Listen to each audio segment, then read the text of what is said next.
Hey guys, so I'm gonna make our Zuppa Toscana soup, our favorite thing ever. And this is the Jimmy Dean all-natural sausage that we use. I get it at Costco because it comes in this massive pack. And I get a bunch at a time and then just throw them in the freezer. And I always just mark the date. I guess I marked this one this way. And that way I know how old it is and I use them in order of when I bought them. And so I just thawed the day before and it gets perfectly thawed within about 24 hours. Okay, so obviously one of my favorite things ever is the Instant Pot. And the reason, well, one of the many reasons, is because it has this inner pot. See, I've just put the sausage in there. And you can use this not just as a crock pot or even just as a pressure cooker, but you can actually turn on this saute feature, and I just have it on normal. You can adjust how high you want it, and I put it on normal, and it will actually heat this up kind of like a skillet. So I can actually brown my sausage in here. I just get this and, you know, break it up like I would if it was in just a skillet. So within, you know, a few minutes, I will have my sausage already browned. Okay, so while this is cooking, I just go ahead and wash and cut up my potatoes.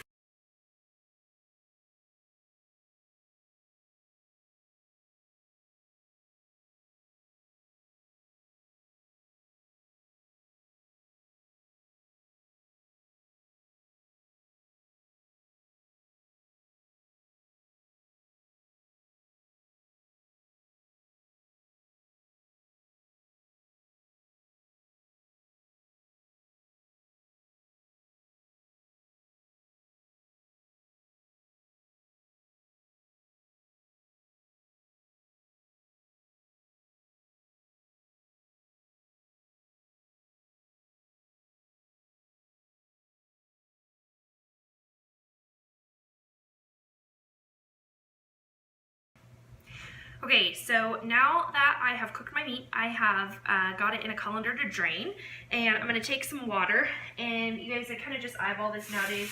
I used to measure when I first made it, and I kind of just don't anymore. We'll probably need more water for that. And normally I like to use regular chicken broth. If I'm being really awesome, I cook a whole chicken and use that broth.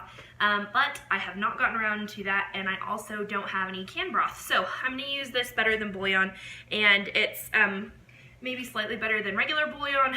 I like it because it doesn't have MSG, but it does have like sugars and things that are not necessary. And of course, anything that's processed is going to be, you know, less than stellar. So I realize that it's not ideal, but in a pinch, I will use this.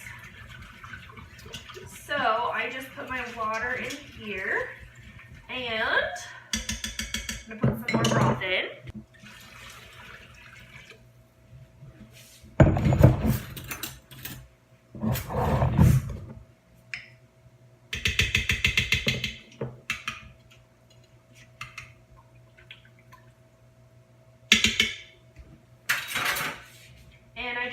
To make sure it's pretty dissolved.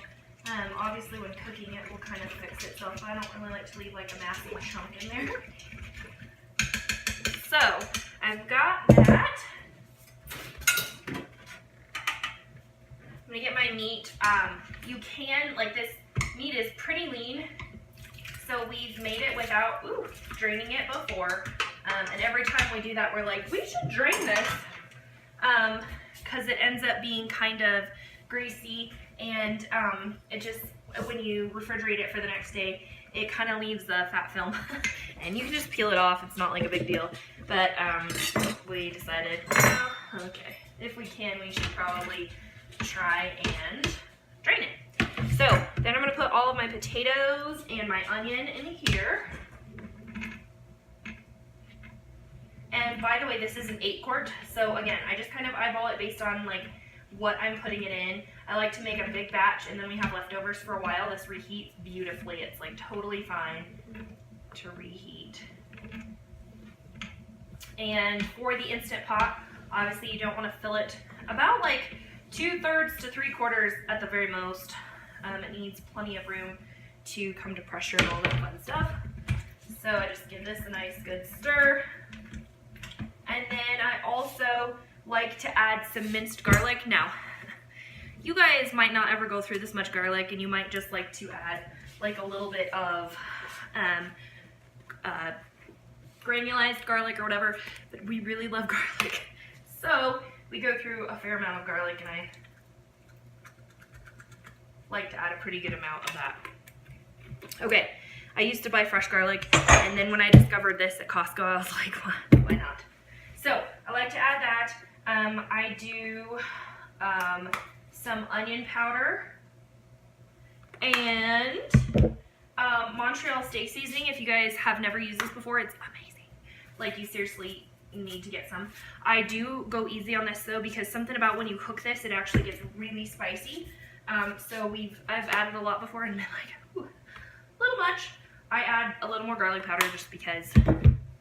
And then this is the kicker, is Italian seasoning. You can buy Italian sausage, but I really, really love, oh, this is new, because I used up the rest of our last one.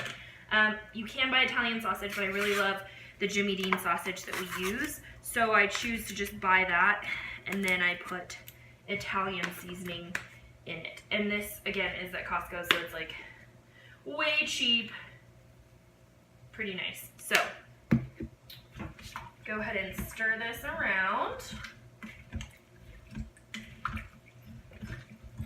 So here is what it looks like. It's all ready to go. Woo! That looks amazing, and this light is a little much. Okay, so there you can kind of see. But it's all ready to go, and this is about the ratio of the broth I'll put in. Sometimes maybe a little more. I might go add like 1 more cup of water. But that's probably about perfect, because we're actually going to be adding either milk or coconut milk for a non-dairy version, and then our kale. So this is about right. Okay, so for the Instant Pot, you put your pot on, your lid on, not your pot, and you turn it, you hear that little noise, and you make sure the valve is towards seal. And then I put it on manual for about 12 minutes. For the 8-quart, I usually actually do 10 because it takes a little bit longer to come up to pressure and a lot longer to release. And then you let that set, and we will get our kale ready.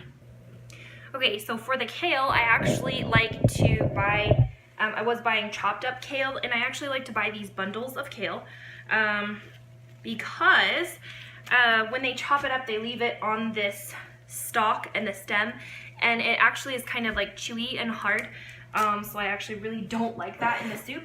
So I buy it this way because I was taking the pre-chopped stuff, and I was still picking it off of the stalk, like the middle stem.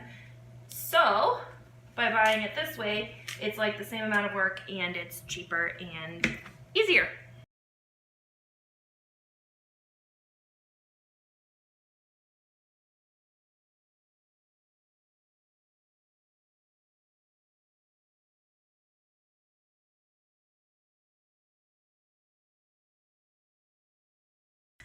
Okay, so when it's done, you will go ahead and release the pressure. I let it naturally release for a little while because otherwise it'll splatter everywhere.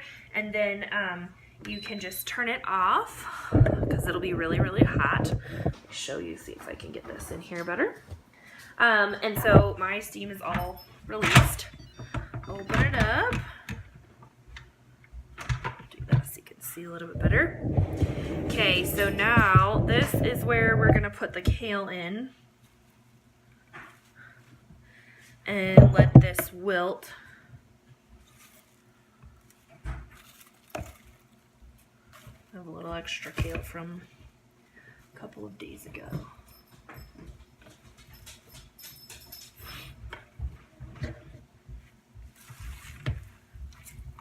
I just stir this in and it will wilt because it's really hot.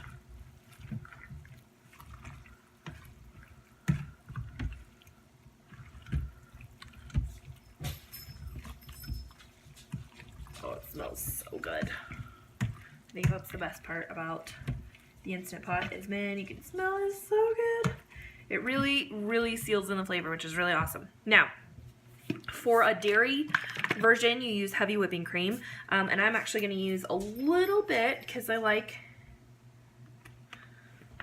dairy. And so you can see how it turns it from just broth into this nice creamy goodness. And normally you would want to add a little more. But for the non-dairy version, I actually get these little cans of coconut cream on Amazon. If you live in a normal city, you can usually find them at like Sprouts, Trader Joe's, even Walmart, that kind of thing, normal grocery store. But, you know, here in our town, you cannot. So I get these on Amazon, and they're actually decently priced, and I kind of like that they're the small ones.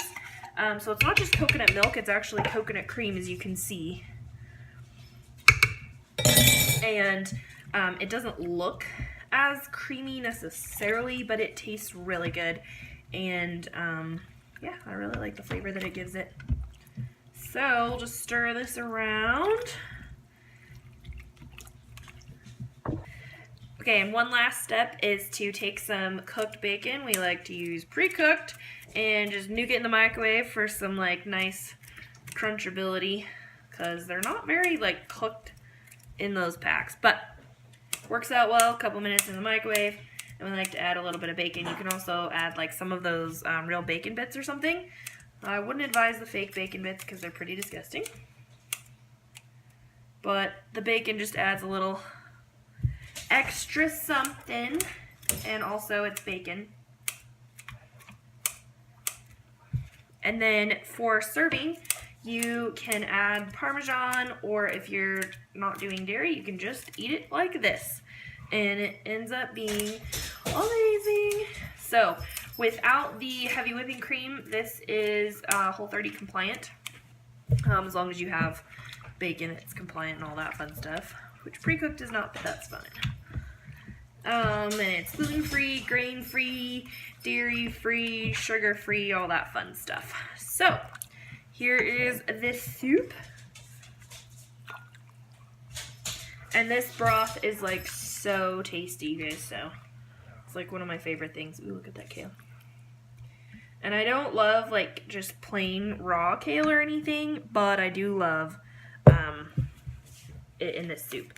So we'll just put like a little bit of Parmesan on there and call it good. And there's our Zuppa Toscana.